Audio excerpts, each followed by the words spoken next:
కీర్తనల గ్రంథం 30వ కీర్తన 11వ వచనం ఈ విధంగా రాయబడి ఉంది. నా ప్రాణము మౌనముగా నుండక నిన్ను కీర్తించున్నట్లు నా అంగలార్పును నీవు నాట్యముగా మార్చి ఉన్నావు. అవును, దేవుడు మన అంగలార్పును నాట్యంగా మార్చి ఉన్నాడు. పరిశుద్ధ గ్రంథంలో యోసేపు ఉంటాడు. యోసేపుని గోతిలో పడవేశారు, కానీ ఆ గోతిలోనే మిగిలిపోలేడు. బానిసగా అమ్మివేశారు అన్నలే, కానీ బానిసగానే మిగిలిపోలేడు. చెరసాలలో పడవేశాడు పొతిఫోరు, కానీ ఆ చెరసాలలో ఉండిపోలేడు. ఒక దేశాన్ని పరిపాలించే రాజుగా, ప్రధానిగా ఎన్నుకోబడ్డాడు. దేవుడు మన కన్నీటిని కూడా నాట్యముగా, ఆనందంగా మార్చడానికి చాలినవాడుగా ఉంటున్నాడు. దేవుని యందు మనం నమ్మిక ఉంచినట్లయితే, యెహోవా యందు మనం నమ్మిక ఉంచినట్లయితే కృప మనల్ని ఆవరించి ఉంటుందంట. కృప శాశ్వత జీవమును ఇచ్చును.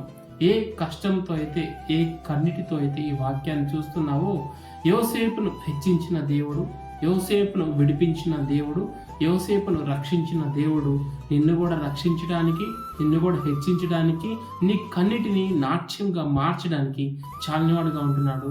దేవుని యందు నమ్మిక ఉంచండి, ఆయనకు కృప కొరకు కనిపెట్టండి. ఆయన మీ జీవితంలో అద్భుతం చేయడానికి చాలినవాడుగా ఉంటున్నాడు. దేవుడు అట్టి కృప మీకు అనుగ్రహించాలని ప్రార్థన చేస్తున్నాను. Praise the lord.